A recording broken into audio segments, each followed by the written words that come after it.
Welcome to the news on NTA International. I am Daniels. Now the headlines. President Tinubu in Dar es Salaam, Tanzania for Energy Summit. Africa heads of state targets 300 million people out of business. President Trump dashes help of immigrants waiting for admittance in Canada for the program. American President NTAi and European Union international efforts intercept concerning coronavirus and export maintained.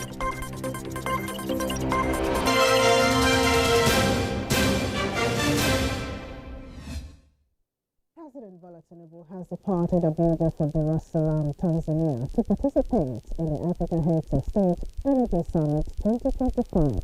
State House correspondent News Gordon Wahab reports that the summit, hosted by the government of Tanzania in collaboration with the African Development Bank Group and the World Bank, aims to advance Mission 300, an initiative to provide electricity access to 300 million people in Africa by 2030. Here are highlights of the Energy Summit presented from our studios. African leaders, private sector leaders, development partners, and civil society groups will strategize to accelerate energy access across the continent. The summit will provide a platform for sharing knowledge, expertise, and resources to address Africa's energy challenges. Discussions will focus on accelerating energy access in underserved regions, renewable energy, energy efficiency, and mobilizing African sector investment. On the first day, at the ministerial level, participating countries, including Nigeria, will present their national energy strategies, termed compacts, detailing their approaches to achieving universal energy access within 5 years. On the second day, heads of state will endorse the Dar es Salaam Energy Declaration, outlining a unified roadmap for Africa's progress towards the Mission 300 objectives. President Tinubu will deliver a national statement reaffirming Nigeria's commitment to achieving universal access to energy and its leadership role in Africa's energy sector, and highlight Nigeria's ongoing clean energy initiatives and its strategy to drive integrated energy delivery on the continent. And joining us now in the studio to discuss further on the Energy Summit is the President Governing Council, Renewable Energy and Energy Efficiency Associations Alliance, Professor Magnus Sanoha. Professor, you're welcome to NTA International. Thanks for having me. Thank you. Well, this summit will be a gathering of African leaders and the major experts in the energy sector. What are the expectations of Nigerians? Yeah, I'm glad that renewable energy efficiency sources as an alternative source has become a mainstream investment. For Nigeria to be active with respect to energy access and security, we should look at the alternatives, that's the renewable energy efficient sources. And of course, natural gas is also considered as a clean energy that will also help us to finance our sustainable future. So it's interesting that Mr. President is taking the lead, going there. But it's not about going there to do all the talk and all that. We'll come back home and the expectations, we look forward to one, with respect to, let's have the President to ensure that we use local naira to finance projects on renewable energy because of the volatility of the dollar, the international currency. So if you need to develop, encourage the local developers, we should begin to look at how to localize our projects, use local naira to finance this renewable energy access.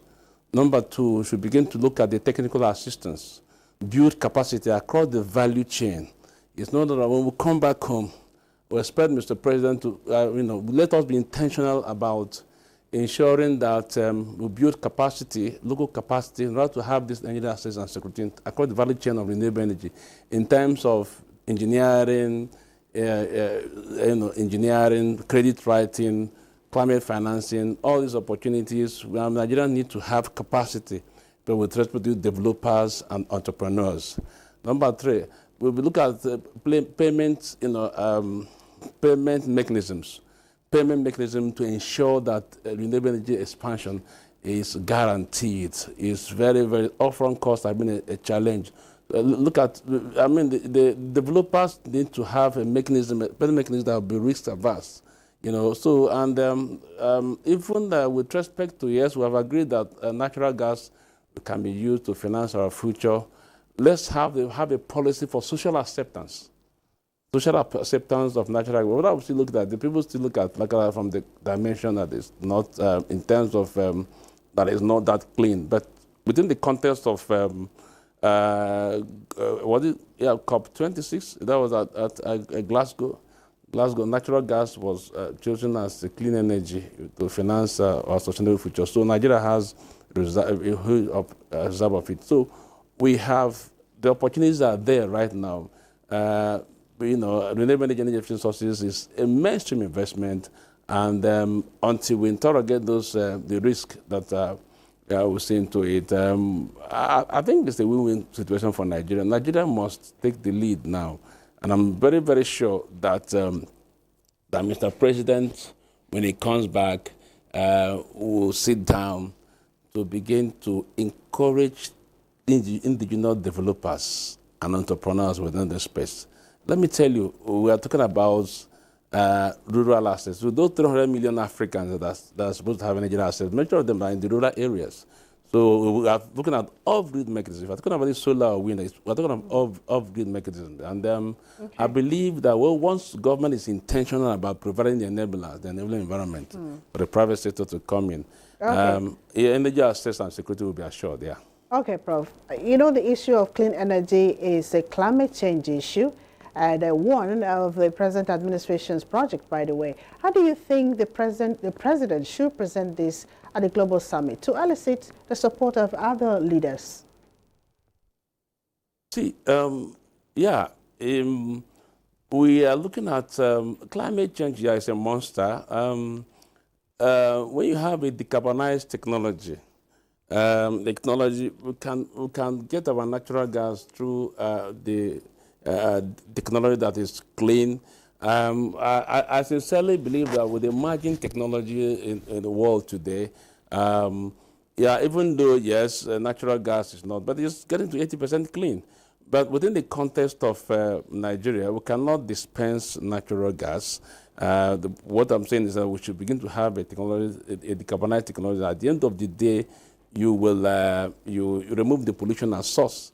And of course, I look forward to a situation where government should key into the mechanism, the carbon market mechanism, where and incentivization mechanism, whereby you are going into these renewables, and the essence of that is to reduce emission. For 1 megawatt solar you have deployed, there are XYZ emissions you have reduced in the system. And that process, you can also earn additional revenue by going into the market, compliance or voluntary, as the case may be. So what I'm saying is that government thinking through these alternatives, they welcome development. Okay. We're thinking about as against the conventional, what we call the non-renewable source. It's a win-win situation for us, yeah. Okay, Prof. You have been an advocate of alternative energy. Do you see this advocacy taking major position at this summit? Look, this is the finest moment for Nigeria. Yeah. Like I said, political leadership. I want to thank the current President Tinubu. We now have, beyond the Electricity Act. That Electricity Act, over 90% of the production of that act is on renewable energy. Go and check it. So that shows kudos to the president and his team for giving us that act and giving the subnational the opportunity to now begin to the freedom to go beyond the oil and gas to look at the alternative sources of energy. So it's a win-win for us. And I believe that the moment we take more emphasis on the alternative sources, that's the renewable energy and energy sources, the issue of course, off-grid mechanism, so to speak, the issue of energy access and security is assured. Like I said, what the most important thing, let us come back to the basics. Do we have the capacity? We don't like what happened to oil and gas to happen us, let's develop capacity development, capacity across the value chain in this clean energy sector. As well as, like I said, the upfront costs, government should be intentional about want to use the local naira to source, to encourage the developers in the community to enable them to invest in the. So I have up to 10 risk interventions that government will do. I'm ready to place it to the knowledge of policymakers to enable us to have this energy security. But yes, I want to thank the government for taking leadership. There's the Climate Change Act now.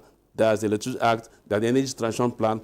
Policy and regulation are in place now, and I think the private sector will take the opportunity to Thank you so much. Thank you, Professor Magnus Sanoha, President, Governing Council, Renewable Energy and Energy Efficiency Associations Alliance, for your insights tonight. Thank you so much. Thank you. Thank you so much, man. And moving on, migrants waiting to formally gain admittance into the United States have their hopes dashed as President Trump halts the asylum program. Let's join Kolo Mohammed for more. After 13 years in Hong Kong as a refugee, John received tickets that will grant his family new lives in the United States, only for them to be snatched away by a stroke of the pen by President Donald Trump. Trump's executive order to suspend all refugee admissions and halt the U.S. asylum program was signed hours after taking office. He left adrift dozens in the Chinese city approved for U.S. resettlement. Maybe 50-50, and we never know, anything can happen. And just, it was around 5-something, we just say, let's see, hour by hour, then we got the call from IOM, informing us they got the call from Washington, they had to cancel every flight into the US. Not only us, there's so many people. Lo and behold, the other client calls and says, hey, my flight ticket has been canceled. That's when I would say a bit of panic set in, because I thought, this is the first one, and I know there's a whole train of people waiting. And then I called up the institutions that are involved, which is the IOM and the UN, and they confirmed my worst fears. Yes, this is an executive order for 90 days. There's no changing that. It's very sudden. We will think that maybe it might take maybe 1 month, 2 months, and then people will be, like the people who have already got their tickets, they might be going, and let's see for the people who was work. But no, it wasn't like that. They didn't consider the people with the tickets. So I think we were worried about it, but we didn't know that it was coming in this way. In other news, fighting between the army and M23 rebel group has further forced more civilians to flee their living abodes, bringing more people out of their comfort zones into the streets, ravaged by the absence of basic necessities for daily healthy life and living. This brought divergent people to a life of absence of daily needs, replete in daily struggle for survival. Women and children, the aged, alongside domestic animals, struggle to eat or drink from the same sources. As the journey to no defined destination continues, the idea is to get as far away as possible from the warring parties. Even the non-essential United Nations civilian staff and their families are being evacuated to safety as the fighting grows bigger. Kolo Mohammed, NTA News. Belarusians began voting on Sunday, with President Alexander Lukashenko expected to gain victory unchallenged for the 7th term, prolonging his 30-year rule. Again, Kolo Mohammed tells us more. Polls opened at 8 a.m. in Minsk's presidential vote since Lukashenko suppressed mass protests against his rule in 2020. President Lukashenko has been president for 30 years, now contesting unchallenged, automatically extending 3 decades of rule as a leader of Belarus. This made questions asked if he was holding brief to hand over to a son of his in due time. To this, he responded, none of his sons want to or will take over from him as president of Belarus. An exiled Belarusian opposition leader called the election a farce, as the incumbent has crippled opposition's ambitions and jailed staunch politicians whom he felt uneasy about, thereby heading to the polls unchallenged. After describing the process as brutal democracy, President Lukashenko went in to cast his ballot to extend his 30-year reign as president of Belarus. Kolom Hamad, NTA. Let's take a break now. More reports shortly. Thanks for joining us again. The head of the Civil Service of the Federation, DD Esther Walser-Jack, has reaffirmed Nigeria's unwavering commitment to global public service excellence. She stated this during a visit of Nigerian delegation to the United Nations Development Programme UNDP Global Center for Technology, Innovation and Sustainable Development in Singapore.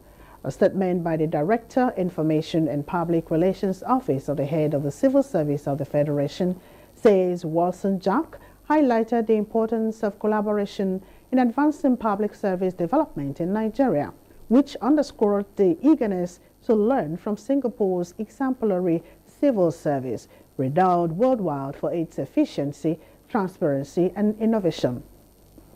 Walser-Jack acknowledged Singapore's achievements in public sector transformation, noting that the Nigerian delegation is eager to draw inspiration and insights from Singapore's successes to drive impactful challenges in Nigeria's civil service.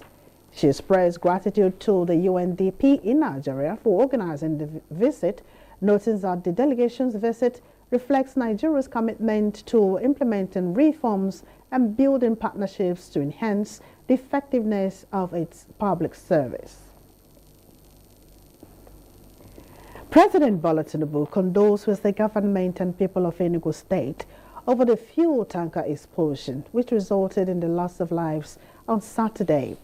The fuel tanker reportedly spiraled out of control and burst into flames, which, while navigating the Ugonyama section of the Enugu-Onitsha Expressway. President Tinubu commiserates with the families of the deceased and the injured and prays for the repose of the souls of the departed and quick recovery for those receiving medical treatment. The President calls for caution and adherence to safety measures among road users, particularly fuel tanker operators. Furthermore, he directs agencies enforcing traffic rules to implement measures to prevent recurring fuel tanker explosions nationwide. And operatives of the National Drug Law Enforcement Agency, NTAi, have intercepted a consignment of loud packet for export to the United Kingdom at the Murtala Mohammed International Airport, Ikeja, Lagos. The agency also recovers opioids and assorted weapons in raids across Lagos, Ekiti, Kwara, and Kano states. Sawa Khalil Ibrahim brings us details. 6 parcels of the psychoactive substance with a gross weight of 3.50 kilograms were concealed inside a duvet.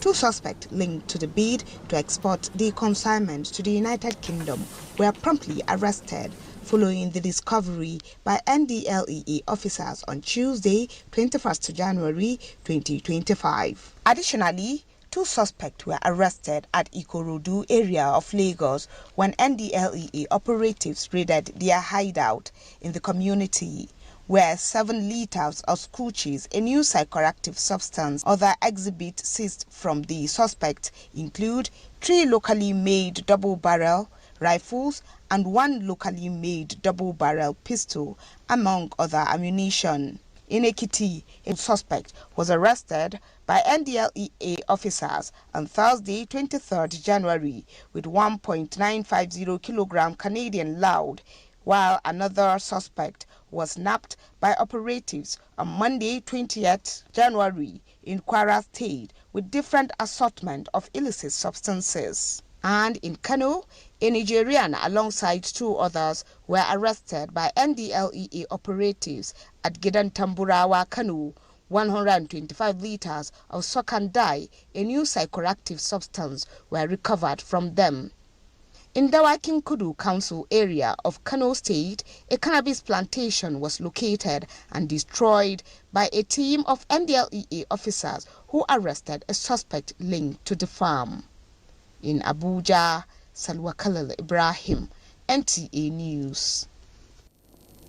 Yoruba State is pioneering the implementation of agroclimatic resilience in semi-arid landscapes. ACROSOL, a World Bank-assisted project with the disbursement of more than $2 million to 101 communities and farmers groups under the community climate resilient component of the project. The intervention aims to combat climate change-induced poverty among farming communities by promoting sustainable agricultural practices with financial backing. Yunusa Sullivan reports. ACRISOL's Community Revolving Fund is a subcomponent under Community Climate Resilience that aims to empower local communities by making funds available to boost agricultural productivity for enhanced food security. To achieve this goal, more than 2.5 million in interest-free loans has been disbursed to 101 communities and farmers groups to catalyze sustainable agricultural growth, improve livelihoods, and promote climate resilience among rural communities in the state.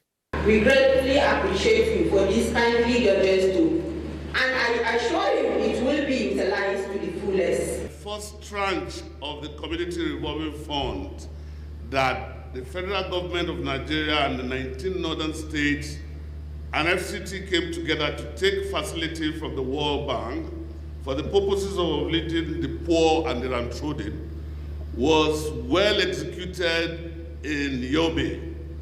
The CRF will support only profitable, sustainable, and climate-smart projects, that is agricultural farmers and enterprise groups. In line with our policy on youth empowerment, I have directed the allocation of 4,825 slots out of the total 7,340 slots to the youth for maximum engagement and benefit of the Community Revolving Fund Loan Program. In a pilot phase, 10 communities in Damaturu and Guru local government areas received $25,000 each last year, demonstrating the World Bank's commitment to reducing global poverty indices through targeted interventions. In Damaturu, Yunusa Suleiman, NTA News. And stakeholders in the transportation industry are happy that the ongoing reforms in the sector are already yielding results across the country. Addressing a new conference in Abuja, National President of the Heavy Duty and Haulage Transport Association of Nigeria, Emmanuel Osibeme, said the current drop in food prices nationwide is a fallout of the strict regulation by the federal government by eliminating multiple taxation on haulage businesses. He urged Nigerians to support the new tax reform bill before the National Assembly to address various challenges associated with taxation in Nigeria. Experiencing multiple taxation on the federal highways. So if our President Bola Ahmed Tinubu, have said he's going to be addressing the issue of double taxation, meaning that he has really come to address the issue that has been challenging us as transporters in this country. And we will not fail to commend his effort. We will not fail to thank him for doing that. Our mission is to make sure that Nigerians enjoy the benefit of democracy. Now, initially, they are selling a bag of rice, 100 and something thousand naira last 2-3 weeks. But now it's 80,000 naira. That means the president is working. Please, I want to appeal, let's continue to support him. And next is weather update for Monday in Nigeria and some other parts of the globe.